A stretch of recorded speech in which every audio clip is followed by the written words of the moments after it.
Peace. Voix d'ange musique. Enfin je t'ai trouvé, pas la peine de te chercher. Mon rayon de soleil qui éclaire tous mes jours et toutes mes nuits. C'est toi ma préférée, celle que mon cœur a toujours désirée. Et oui, c'est mes songes, yeah, yeah, yeah. Girl, you're so fine, if you leave I swear you'll die. Your smile so shine, you and me forever. Girl, I know the lie, oh. Let me be your one, no. I know be Toko. You are my everything, my destiny. Girl, I know the lie, oh. Girl, I know the lie, yeah. Girl, I know the lie, oh. I go marry you. Mkweva, mkweva.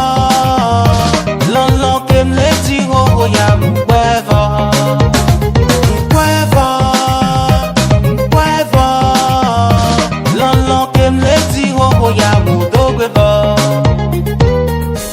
Since time I touch you, I see my soul growing up. My holy heart desire you. Baby girl, don't drive me so crazy. Sans trop de folie, tu as conquis mon cœur. Sur ma vie, je promets de t'aimer jusqu'à l'éternité. Egamula, Seigneur, Wadama, oh. On vient où nous comme cessé pour un love fou et passionné. Yekuwa mia noju, yekuwa mia wonu tonto. Baby, yeah. Girl, I know the lie, oh. Girl, I know the lie, yeah. Girl, I know the lie, oh. I go marry you.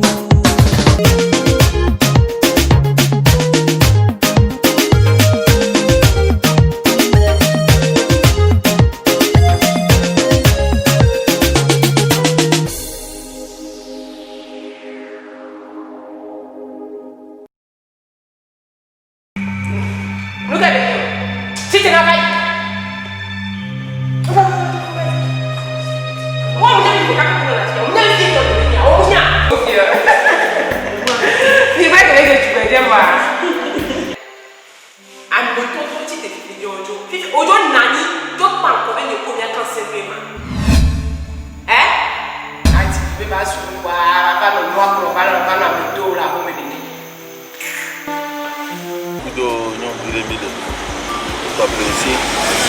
Pourquoi même tu as volé du pépé?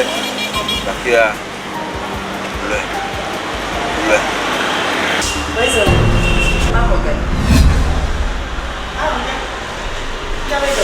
100 000 quelqu'un là, un petit va nous soigner.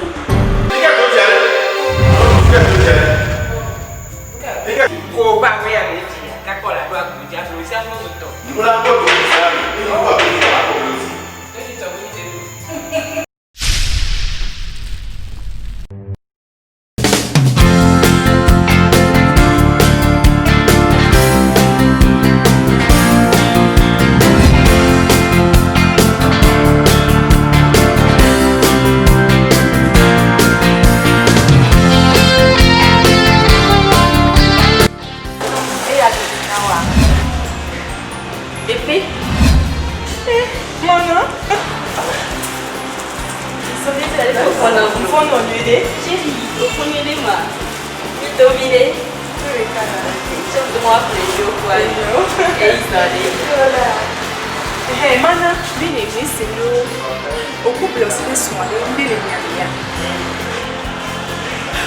Oh, le nom nous sommes unis, donc nous sommes assez bien. Il y a les films les gars. Pamana, on y a des chances qu'on y est au modèle. Il y a quand même ton qui est dans le pied sur le régulier. Bétanie bien bien y avait les. Quand tu viens l'école, on y est. Bétotia, et là des mots moyens, les dollars qui. Alors que non. Chi?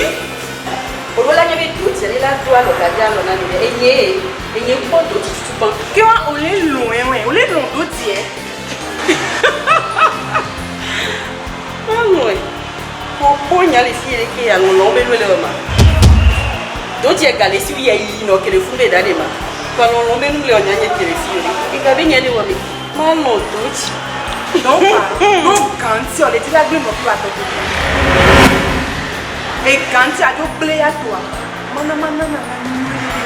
qu'est-ce qu'on a plaqué, on l'a tout dit. On l'a tout dit, on y a dit, ici.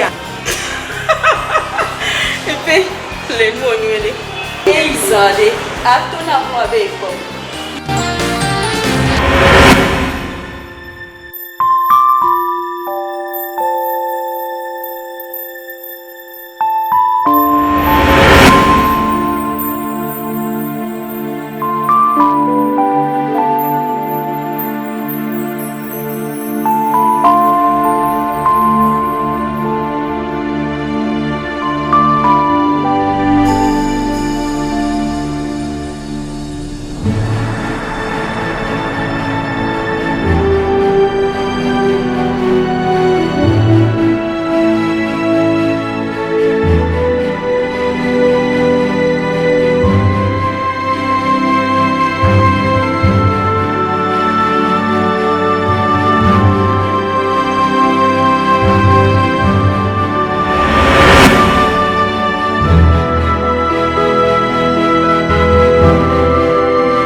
Si vous voulez que mi bobo ndo kwa nyam ngombe mo bata kaka ndo kungbe o baba ni vya msoki ba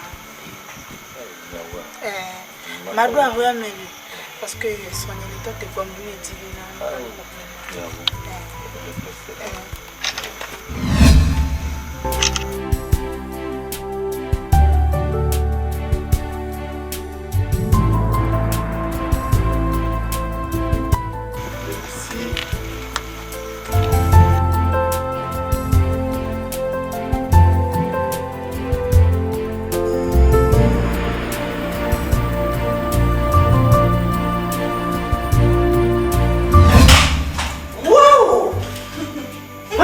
Love. Oh, ikaw ima. Ni kaya uturo. Uto. Beke tong ya no. Shiri. Baza jimolo. Si ma shiri. No maro ho no be se sivide na wale. Aha. Ba, Oi, fiquei isso. Bem, sou uma cumpa agora. O senhor fiquei? Bem, sou uma cumpa agora. Eu quero me pôr. Não, o meu não. Se ele me tem pouco mais de como não me tem pouco lá. A minha não sei que me torna saiwa. What? Se ele me tem pouco babi. Olha, eu vou isso que me acredito. Mas a foca. Oh, sério.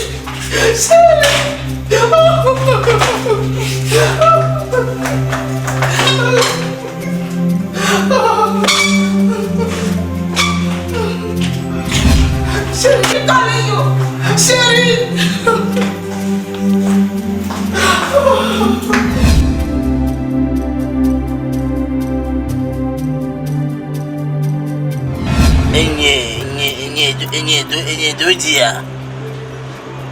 Enye do dia America.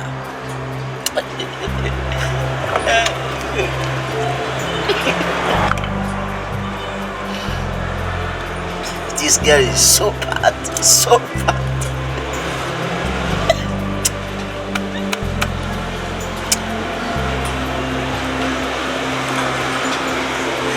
Mama gronya e. Mama grombe, c'est bleu aussi mignon. C'est bleu aussi.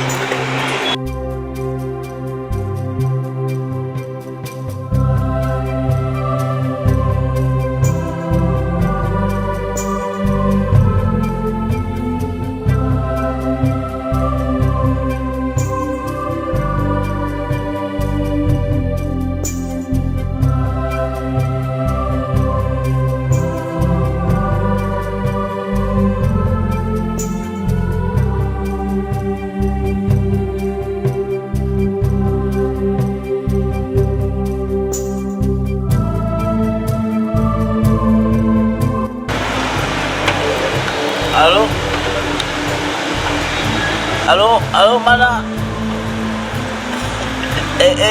Dodi là, Dodi.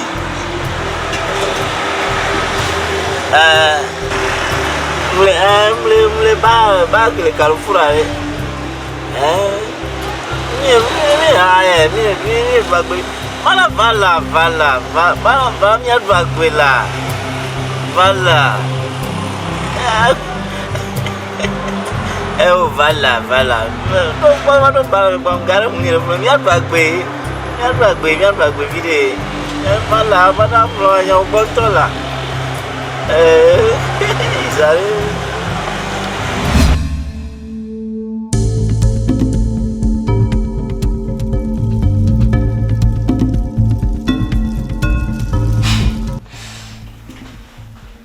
Benade, miawe sonke. Nine de quoi be? Bagiti. Nine ni. No sia. Le kaje ya bo.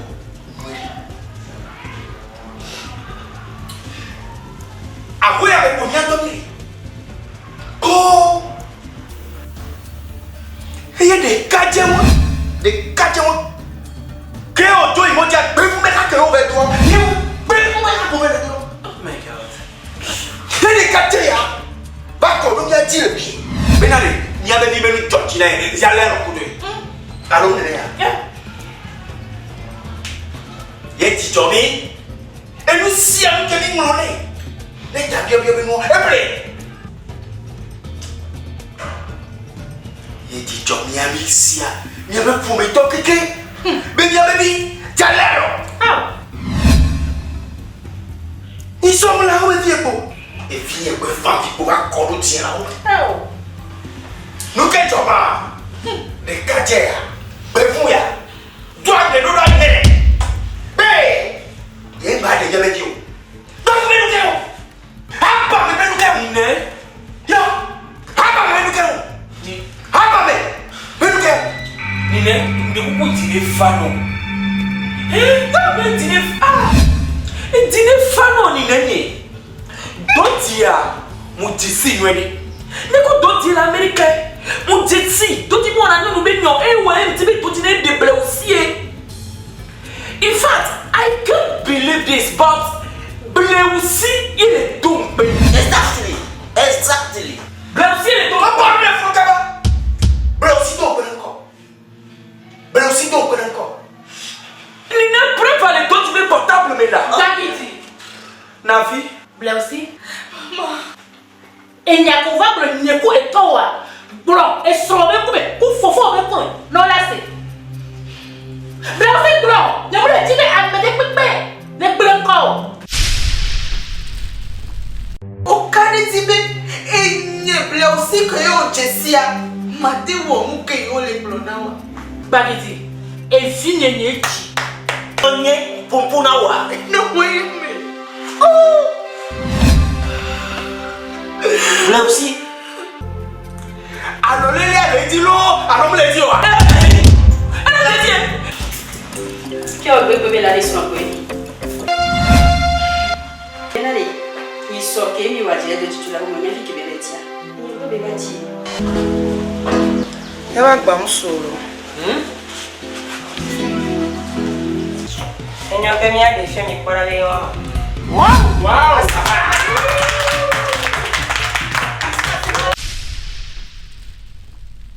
Enfin je t'ai trouvé, pas la peine de te chercher. Mon rayon de soleil qui éclaire tous mes jours et toutes mes nuits. C'est toi ma préférée, celle que mon cœur a toujours désirée. Et oui, girl, you're so fine. If you leave, I swear go die. Your smile so shine, you and me forever. Girl, I know the lie, let me be your one, no. I know be Toko, you are my everything, my destiny. Girl, I know the lie, girl, I know the lie, girl, I know the lie, I go marry you. Mukweko.